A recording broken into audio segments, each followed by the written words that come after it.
Atrapado por el amor, capítulo 9, de Bárbara Cartland. Pero la conversación del almuerzo la hizo volver al presente. Y la hizo preguntarse si la razón de que acudieran a ese lugar en particular del mundo tendría algo que ver con la situación política.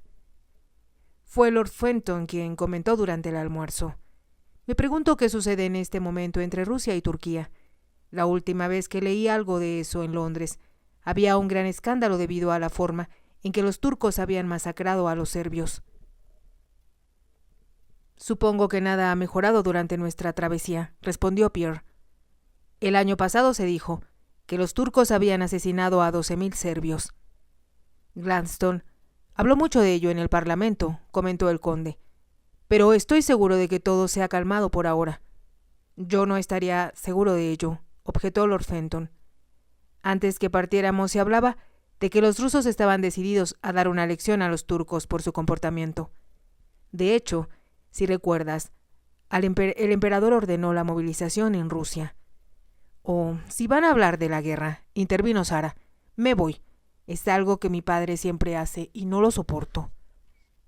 Supongo que lo que quieres decir, respondió Pierre, es que deseas que hablemos de ti. ¿Y por qué no?, preguntó Sara. Soy un tema mucho más divertido y atractivo. Y si hay alguna guerra, nada podemos hacer nosotros al respecto. Tienes toda la razón, indicó el conde. Y cuando menos pensemos en ello, mejor. Cuanto menos pensemos en ello, mejor. Lo dijo en tono firme.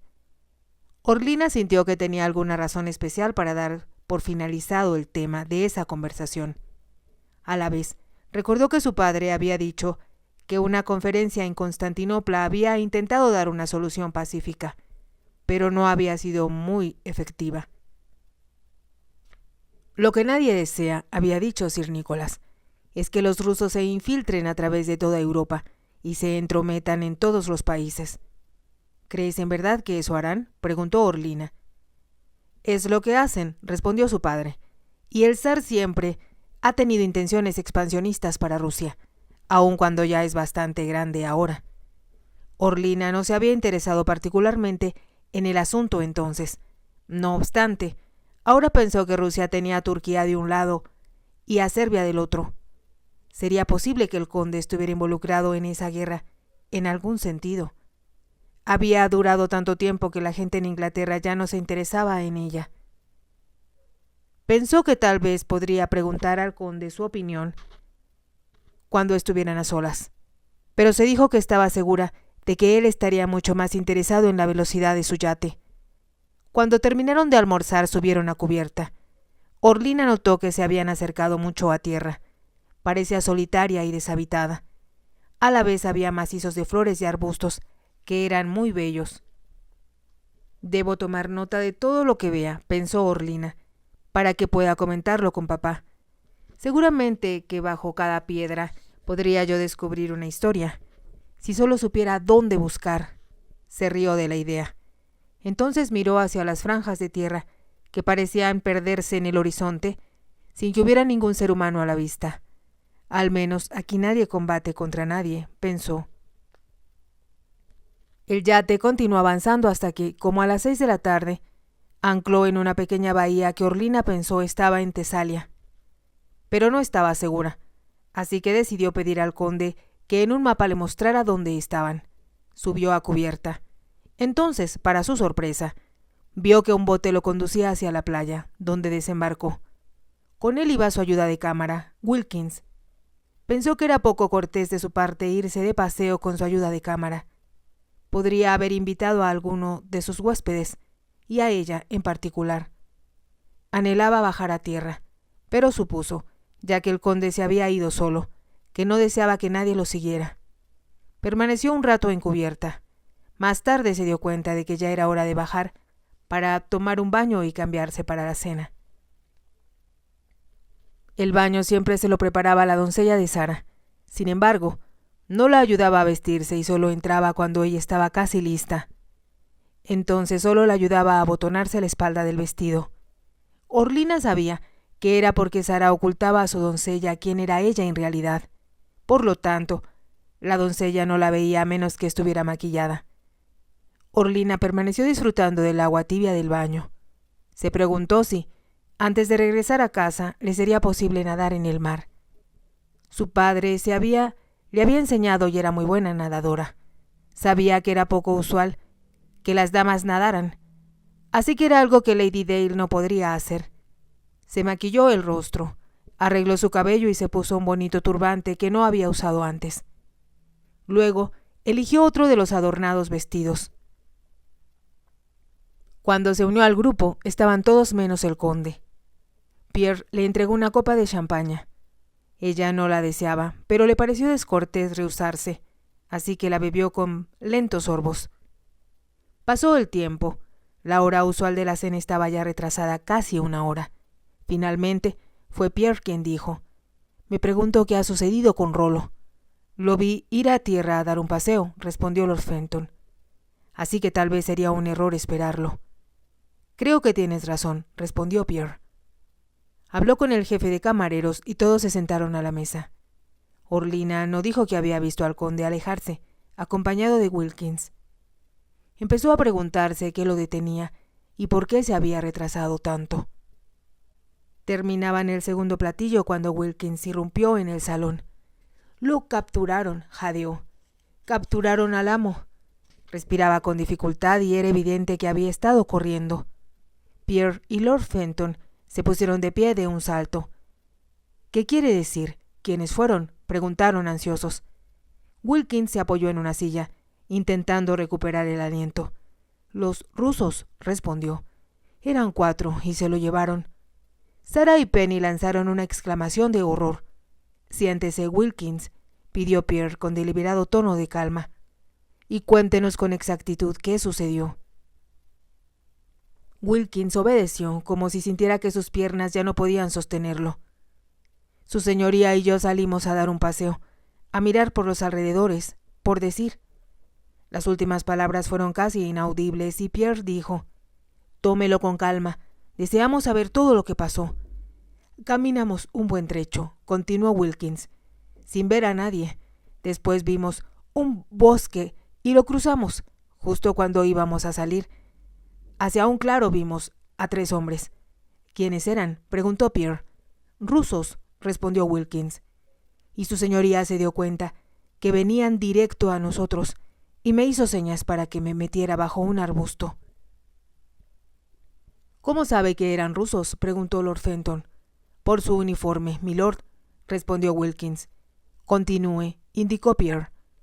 Mientras se acercaban, su señoría avanzó para encontrarse con ellos. Les dijo buenas tardes en tono amistoso, pero pude ver que no lo entendían. «¿Quiere decir que él habló en inglés?», preguntó Pierre. «Sí, milord. Entonces habló en lo que yo creo que era ruso». «¿Y le entendieron?», preguntó Pierre. «Sacaron las pistolas de sus fundas», respondió Wilkins, «y obligaron a su señoría a ir con ellos». Se escuchó un gemido de horror de las 2 mujeres. «¿A dónde lo llevaron?», preguntó cortante Pierre. «No me atreví a seguirlos durante un rato, milord, pues me arrastré bajo los arbustos por si alguno volteaba y me veía». «¿Vio a dónde lo llevaron?», preguntó Lord Fenton. «Sí, milord», contestó Wilkins, «a una cabaña como las que hay en las granjas, y allí había otro hombre». «Así que son 4», observó Pierre como si hablara consigo mismo. «Así es», convino Wilkins. «Y cuando entraron cerraron la puerta. Yo atisbé por una ranura y vi que habían atado al amo a una silla». Hizo una pausa y añadió: «2 de ellos se alejaron. Yo pensé, aunque puedo estar equivocado, que fueron a buscar a otros rusos para preguntar lo que debían hacer con su señoría». «Es muy probable», repuso Pierre. «Debe ser un grupo de vigías y el resto del regimiento, o lo que sea, debe encontrarse en el poblado más cercano». «Eso nos facilita reunir a algunos miembros de la tripulación», exclamó Lord Fenton, «y rescatarlo. Si Wilkins tiene razón, hay solo 2 hombres vigilándolo ahora, y pronto podremos hacernos cargo de ellos». «Sí, por supuesto», aceptó Pierre.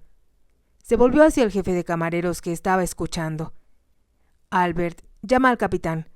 Fue entonces que Orlina intervino. «No», exclamó, «no deben hacerlo».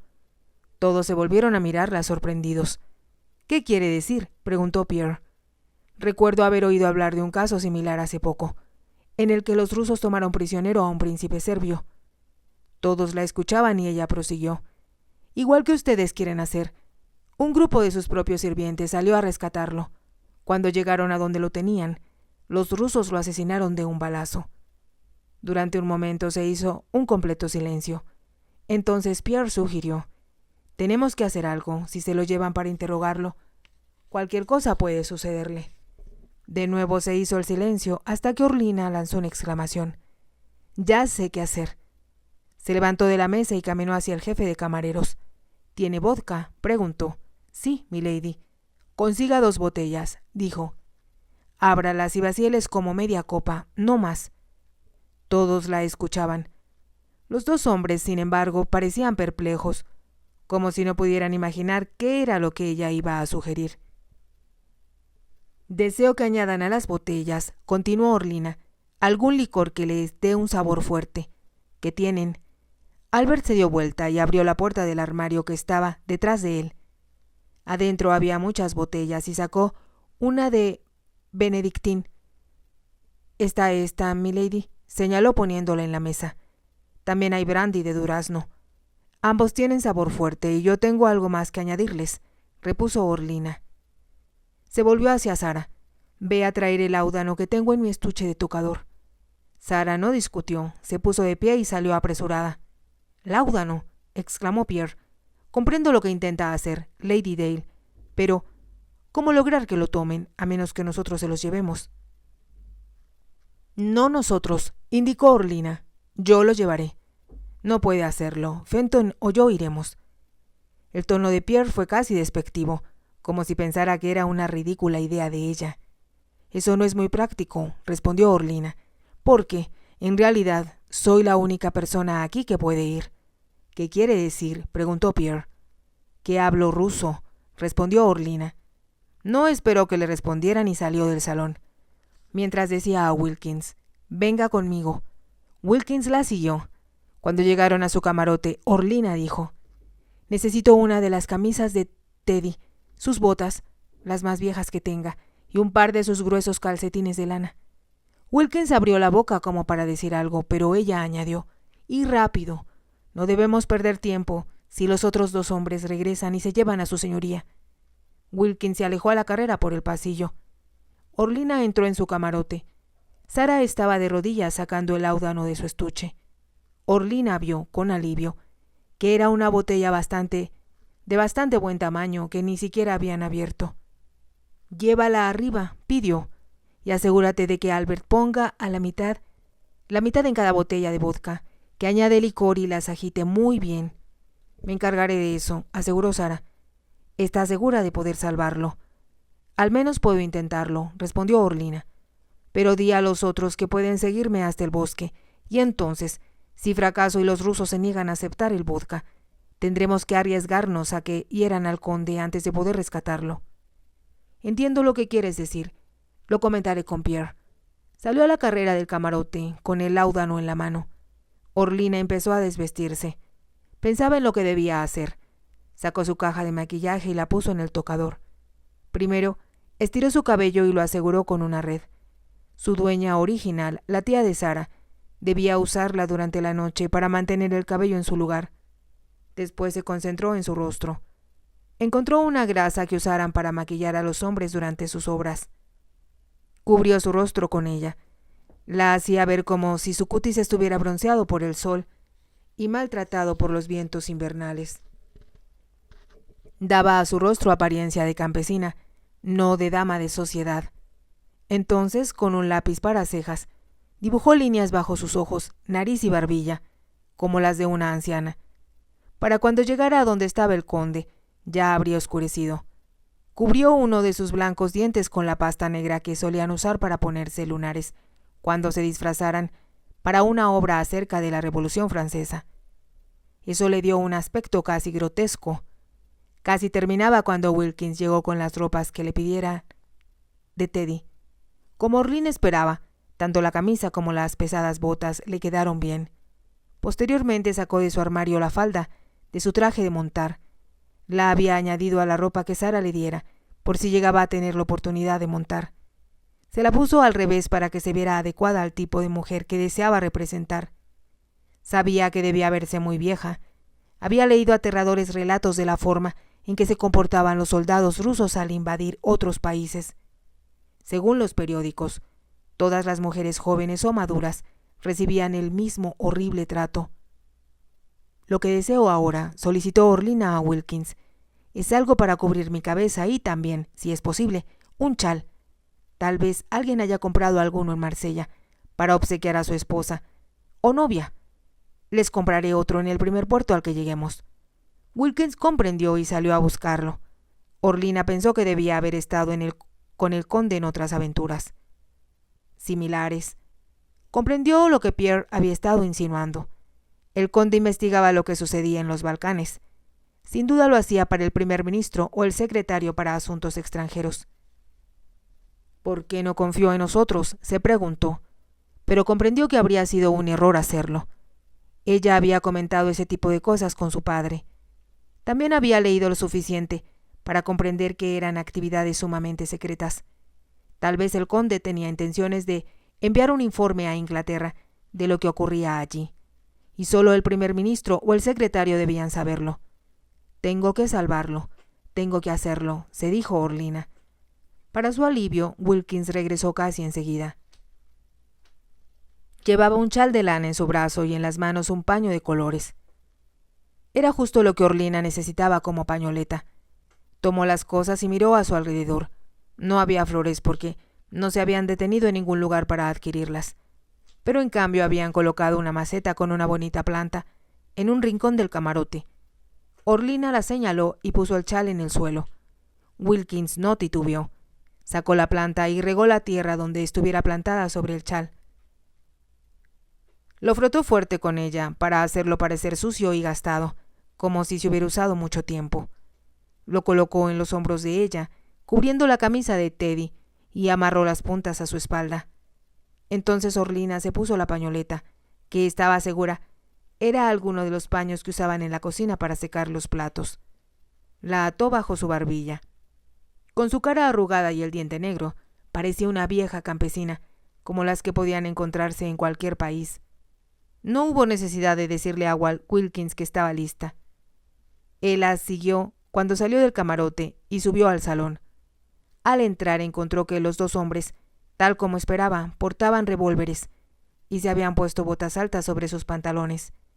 Miraron a Orlina con profundo asombro. «Debemos apresurarnos», dijo. «Wilkins y yo iremos primero. Ustedes y quienes vayan a acompañarlos deben mantenerse atrás. No tenemos idea de cuántos rusos pueden haber en las cercanías». Al terminar de hablar salió a cubierta. Mientras se alistaba, el capitán, al enterarse de lo sucedido, había acercado el yate a la bahía. Tenía listo un bote para conducirlos a la orilla. Varios marineros con botas altas condujeron primero a Orlina y después a Wilkins hasta tierra firme.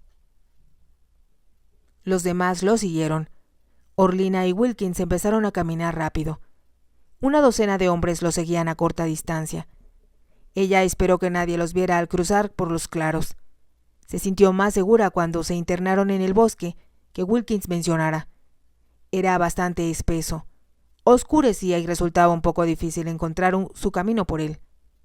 Orlina pensó que, al menos, si los rusos vigilaban no podrían ver a los hombres que los seguían. Al llegar a la orilla del bosque, Wilkins, quien caminaba frente a ella, se detuvo. No habló, pero señaló, y Orlina vio que como a 100 metros adelante se delineaba el techo de una pequeña construcción. Comprendió que era donde el conde estaba prisionero. Por un momento le pareció casi imposible poder rescatarlo. Estaba vigilado por 2 rusos armados. En cualquier momento podrían aparecer varios más para llevárselo e interrogarlo. Sabía muy bien lo que eso significaba y con qué frecuencia eso terminaba en tortura y muerte. Por algún milagro tenía que liberar al conde antes que llegaran los refuerzos. Entonces empezó a rezar. Mientras lo hacía comprendió que debía rescatar al conde, no solo porque era inglés y los rusos tenían derecho a tomarlo como prisionero, sino también porque le importaba. De hecho, le importaba más que ningún otro hombre antes. Lo amaba. Sentado en la cabaña con una soga alrededor de su cintura y sus pies atados a una silla, el conde pensó que había sido un tonto. Se había lanzado a explorar el lugar sin esperar encontrar nada extraño. Solo deseaba tener la oportunidad de hablar con los granjeros locales y sus esposas. Por ellos podría enterarse si, como se sospechaba, los rusos se infiltraban en la campiña. El primer ministro era el responsable de la situación en que ahora se encontraba. Mientras estaba en Londres, Lord Beaconsfield lo mandó llamar a la calle Downing número 10. El conde comprendió que se le solicitaría que hiciera un favor al gobierno. «Me preguntaba, milord», dijo Lord Beaconsfield, «si piensa hacer uno de sus frecuentes viajes a Grecia». «En otras palabras, primer ministro», respondió el conde, «desea que haga yo algunas investigaciones para usted, sea que haya planeado ir en esa dirección o no». Lord Beaconsfield se rió. En verdad que le estaría en extremo agradecido si lo pudiera hacer, y así combinaría negocios con placer. «Todo lo que hasta ahora me ha pedido ha sido en extremo peligroso», respondió el conde. «Si te ha gustado, te invito a que te suscribas, a que me regales un me gusta y actives la campanita para poder seguir escuchando esta historia. Gracias».